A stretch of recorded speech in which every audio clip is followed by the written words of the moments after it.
In traditional African fashion, I'm sitting under a tree, sharing information, teaching, as well as learning from you.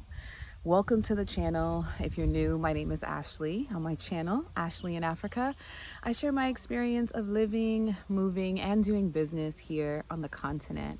I'm currently in Tanzania, and I am wearing clothes, guys. I'm wearing a traditional Tanzanian material, fabric called kanga. You can't see it, but yes, it's here. So I'm not in my bodysuit, but I would love to be, and I could be, as I'm in the village at a family farm with my family, just enjoying the time. But we just got back from Zanzibar. And I want to share with you some of the advantages of investing in Zanzibar versus Dar es Salaam. So if this type of content resonates with you, please be sure to like this video and share it with someone who finds value in it as well, okay? So yes, pros and cons of investing in Zanzibar. And I'll let you in on a little secret.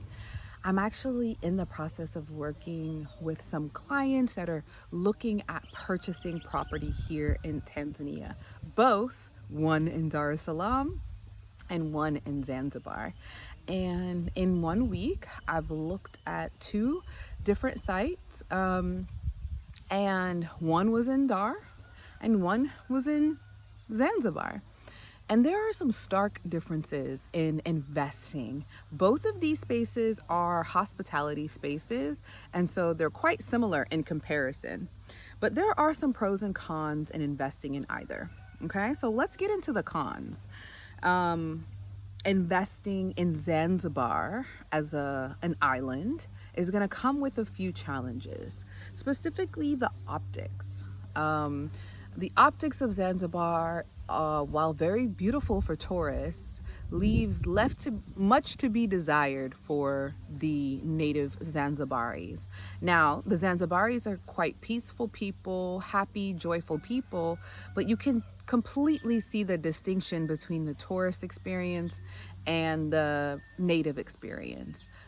For most of the hotels and resorts that are beachfront, you have to drive through the village, which consists of not so great roads, potential homes that lack a level of infrastructure, and some spaces that don't have adequate water and electricity. So for some, this may be a challenge. If you've experienced island life like Jamaica or Haiti or Dominican Republic, which there's been a lot of development since I've last been there, but you will understand and you're familiar with what I'm saying. But the optics of investing in a place like Zanzibar for sure are a con. The next thing, the cost of food. Because Zanzibar is an island, it has to import everything. There are no farms in Zanzibar, and so everything that is imported from mainland Tanzania is a bit more expensive, essentially. And so that matters. Of course, you get fresh seafood, octopus, fish, but everything, you will see a little bit of a price increase just based on that importing cost. And I think the next con is sustainability is a bit harder in terms of staff.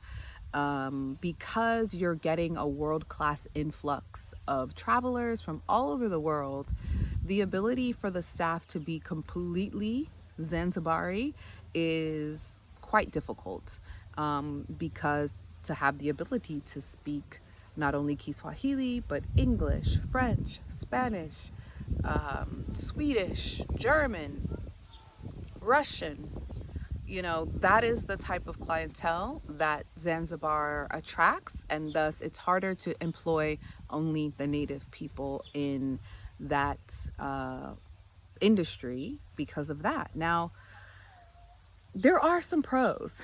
And I think because of the last reason of the international clientele, you have world class exposure to your business, meaning you don't have to segment your audience to a specific demographic based on nationality.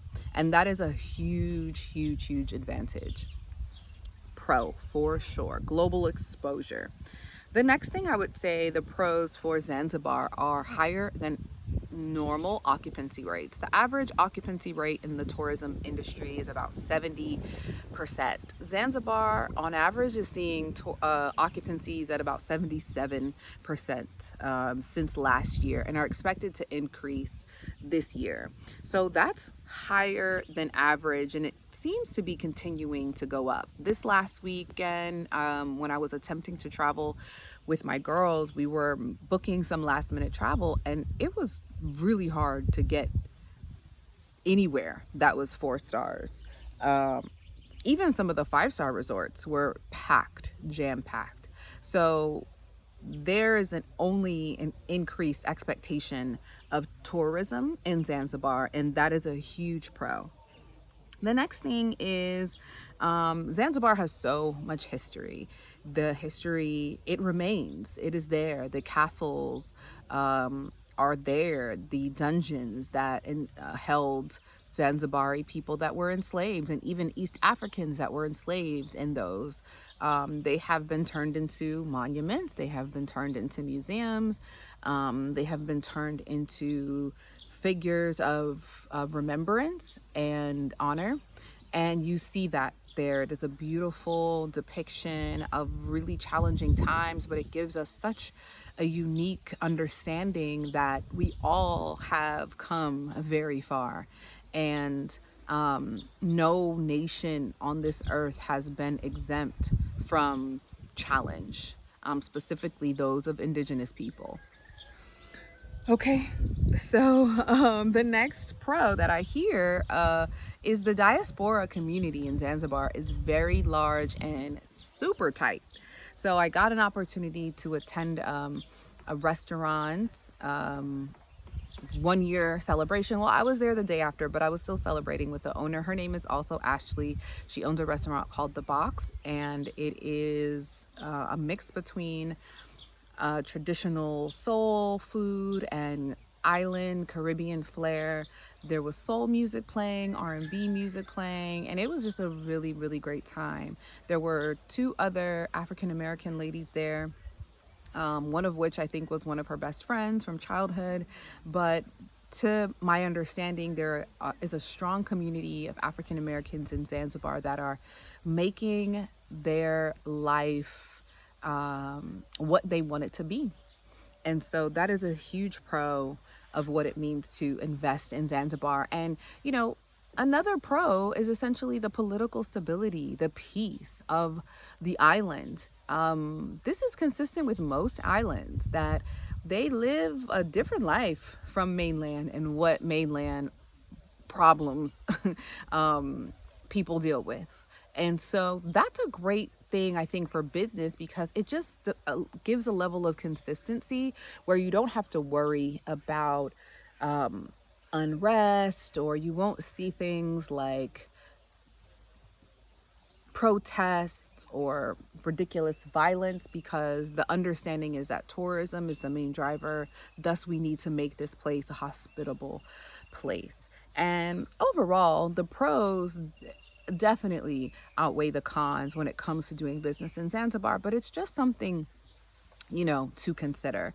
The pros of investing in Zanzibar are highlights that I found, but maybe there are other things that you're interested in learning and knowing about, that you can ask your personal questions with us at the Travel Move Do Business virtual conference for Tanzania. We are close to selling out, so you want to get your tickets. But if you have a desire to do business or just travel for an extended period of time in a beautiful island off of the Indian Ocean, which I call the African Ocean, because most of it touches Africa more than it touches India. But if you want that experience and you've got some questions, you're going to want to join us at the Travel Move Do Business virtual conference for Tanzania. There's going to be so many people there that have questions just like you, like-minded individuals. You're going to hear from experts that are Tanzanian, that spend an extensive amount of time in Zanzibar for a business, that can teach you successful and safe ways to travel and do business. And then you're going to hear from diaspora that have done it and get their direct feedback of what their experience has been, some of their challenges, maybe some of their do's and don'ts, and ways that you can have the best experience ever in Tanzania. All right, so we would love to see you there. Now let's just jump into some of the pros and cons of investing in Dar es Salaam. Well, the cons, I don't know. I don't really see any. I mean, other than the fact that you're going to have to take your time, and this is in both places, right? So I think everything that I say for Dar is going to apply for Zanzibar. A con, would be it's going to take you some time. I lived in Tanzania for 2.5 years, and just now my business is starting to pick up after being here for 2.5 years and being able to make and have introductions with people and have potential clients and actual clients. So it takes time, and you have to be prepared for that time, and you have to build in that time into your roadmaps. Don't get frustrated, because all that will make it worse. So that's definitely a con, but there aren't many. The pros are abundant. They are everywhere, whether it's agriculture, hospitality, mining, logistics, construction, culture, art, fashion. The opportunity awaits you here in Tanzania. So come to the virtual conference. You'll learn so much more. Like I said, you'll get expertise. If you get premium access, you'll get access to these replays for over a year. I want you to share this content, guys, that you get with your friends and family or colleagues or partners, wives, potential partners, fiancés. This is valuable information that I wish I would have had when I started my journey to move to Tanzania, but we created it for you so that you don't have to go through the challenges that we went through. And I also created it because so many of you asked me so many questions that I felt like I've got my experience, I will share it with you, but let me gather my friends and people in my community that can also give you additional perspective that may not look like mine. So I know you're going to find it extremely valuable. I'll put the link in the description as well as the pinned comment below so that you can check it out. You can see reviews from our initial virtual summit that was specifically on investing. But this one is really going to be about traveling, moving, and doing business specifically for Tanzania. And we can't wait to see you there. So click the link in the pinned comment and join us next weekend at the Travel Move Do Business virtual conference for Tanzania. I'll see you then.